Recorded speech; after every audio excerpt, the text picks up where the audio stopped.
welcome back to the Online Marriage Challenge. This week we're going to uncover a powerful tool that we can use in our marriage, and that's real talk. So let's get into some stats here. I want to talk about the things that we do in a week and how much time we spend doing them in comparison to how much time we're spending talking with our spouse. So if you work full-time, you are spending 2,400 minutes a week at work. If you're exercising, the average American exercises 120 minutes a week. Moms, if you're like me, you're spending over 600 minutes a week doing housework. And this is a sad one, but the average American spends 39 hours a week watching TV and 13 hours a week surfing the web. So how much time are we spending actually talking to our spouse? So let's get into it. What is real talk? All right, so we have to find a way to get from chit-chat to real talk. I mean, most of us, talk throughout the day, but it's more in status updates or calendar planning, or hey, by the way, did you know we got to go to Aunt Julie's, barbecue this weekend, or little Timmy's birthday party, or hey, by the way, I got to travel for work next week, or what time soccer practice, but how often do we actually spend time connecting on a deeper level? A lot of times our conversations stay surface level, but we have to be intentional about getting them deeper, and we can do that through something that we call real talk. So Mindy, what do our real talk conversations sound like? What is it? Okay, so real talk, what it looks like is you are sitting down giving your full attention and focus to your spouse. That's right. You're looking them eye to eye. They say the eye is the window to the soul. Look your spouse in the eye and ask them some questions. Get interested in them. Find out things maybe you never knew before. And what we want to do, what we want to make sure about is that we're not getting sarcastic, we're not joking around, and this may actually be uncomfortable. If you're that type of couple that you're used to just joking around and nudging elbows and being sarcastic with each other, this at first may be an awkward conversation, but all the more reason to make sure you're intentional about it. Absolutely. And think about when's the last time that you learned something new about your spouse? You may have been married 5 years, but when's the last time you learned something new about them? Or when's the last time you asked them kind of a question that really mattered, maybe about their feelings or about their future, what they really desire and what they really want. And when you set aside 20 minutes of real talk time every day, after a couple days of doing that, you're maybe a little bit below surface level, but to really get to the next level, you almost have to be strategic and plan what you're going to talk about and come prepared so that you can maximize your time together. And it's so cool when you take your level, a little bit deeper and you create this emotional intimacy with your spouse, and when you do that, you guys become a totally different relationship.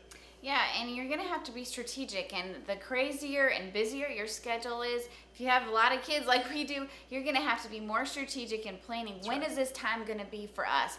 Let's look at our schedule. When could we carve out 20 minutes a day? Is it going to be right after dinner when the kids run off to play?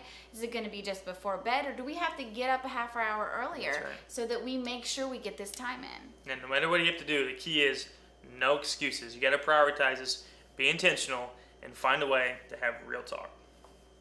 So we're going to help you out by setting some parameters on what real talk time is not. Mm-hmm. And first off, it's not watching TV together and chit-chatting while you're watching a movie. It's not sitting on the couch and checking your fantasy stats together and talking about, or trash talking who's doing better. Mm-hmm. And it's not productive time. You can't say, hey, for our talk time today, I'm going to talk to you while I do laundry or while I do the dishes. That just doesn't work. You have to focus on each other. So what else is it not? And for the ladies, here we go. This is not nag time. All right, so this is not a time where you pull out your honey-do list and you say, okay, I'm ready for my 20 minutes. Here's what I need you to do this week. No, we want this to stay positive. We want this to be a safe environment where you both look forward to coming to your talk time. You both look forward to it knowing you're going to learn something exciting or interesting, or you're going to have a positive experience connecting with your spouse. What we don't want it to be is the whole switch and bait thing where, hey, we come together 20 minutes every day just to complain about each other or right. simply just to tell each other what we need them to do, because then it becomes toxic. And eventually one of us is going to start making excuses on why you can't do it and start trying to avoid it, and we lose the value of having that real talk time every day.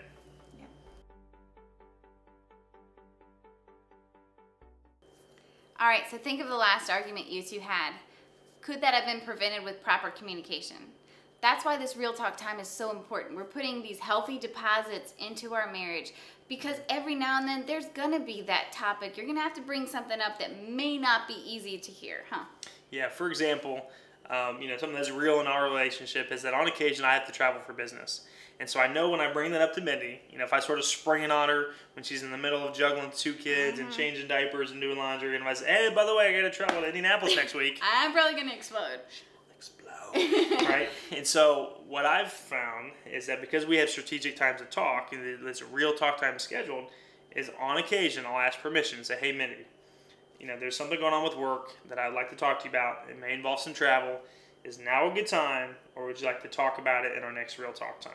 Yeah, and I'll probably say, you know what, if you bring that up right now, I'm not going to give you the response you're looking for. So why don't we defer that until after dinner? That's right.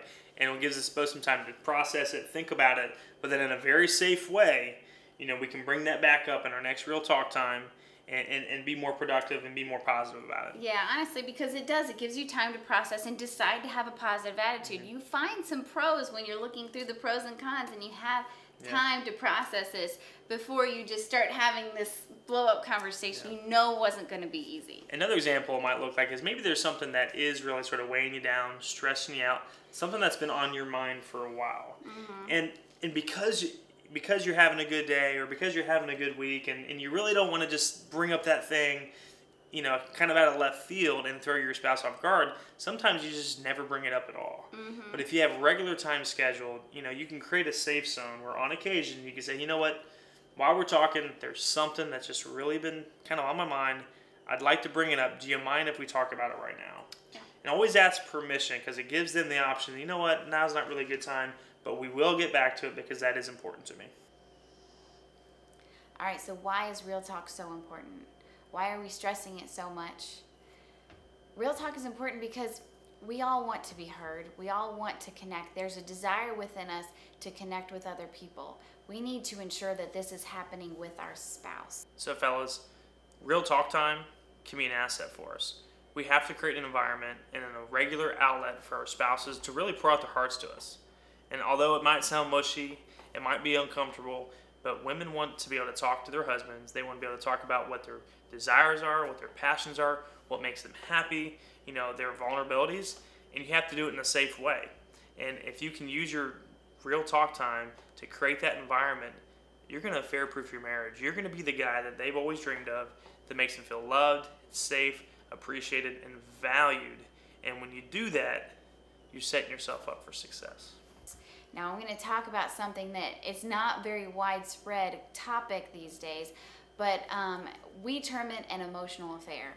And if we are not connecting with our spouse, if we're giving to somebody else of the opposite sex what belongs to our spouse, and that's that real connection, that real intimate talk, then we are having what's called an emotional affair. In the movies, we see affairs as a one-night stand, but in reality, most affairs happen as a slow fade. They start off with a simple emotional connection with someone who interests them, who makes them, feel special, who makes them laugh, who's exciting. And a big place that this is happening right now is on the web through Facebook, through these social networks, where it's so easy to connect with so many different people. And they can easily get into having conversations that seem innocent at first. And it goes from just a very simple, string of text messages to a couple Facebook posts to some long emails to some not so platonic text messages to eventually get to the point where you begin to desire someone because you've connected with them emotionally for so long. And if you don't do something about it, eventually it will get physical. That's why we're stressing that you ensure you're getting below the surface with your spouse, that your conversation is getting deeper, that you're showing interest in them. Because if you're not showing interest in your spouse and they find it elsewhere, there's going to be temptation. We want to keep that temptation away from our marriage by providing this kind of intimacy emotionally within the marriage. So ensure that when you're talking, you're having these conversations that are a little bit deeper, that are a little bit more uncomfortable, but you're showing your interest. You're keeping it positive and encouraging, because we all attract to people that accept us. Make sure that you are a spouse that's accepting your husband or your wife. And we can do that by taking it beyond the superficial, beyond the boring, beyond the normal, beyond the status updates, and get real and talk with our spouse. All right, so for some couples, you haven't prioritized this 20-minute talk time, or maybe the time that you spend talking hasn't been real talk, and you have found yourself having these types of conversations, these deeper conversations with somebody else.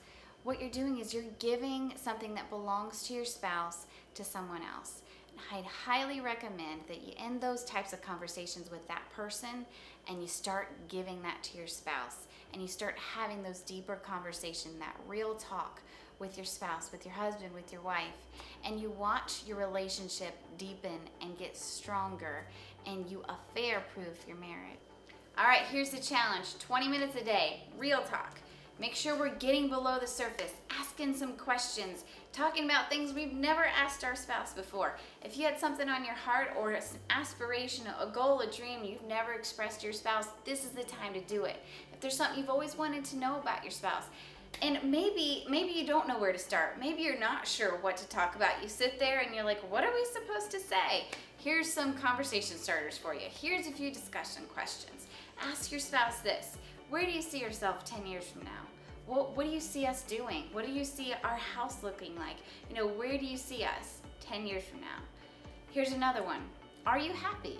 What kind of emotions have you been feeling lately? Okay, what about this one? If money and time were no object, where would you go and what would you do? These are things we don't say in passing. This is real talk.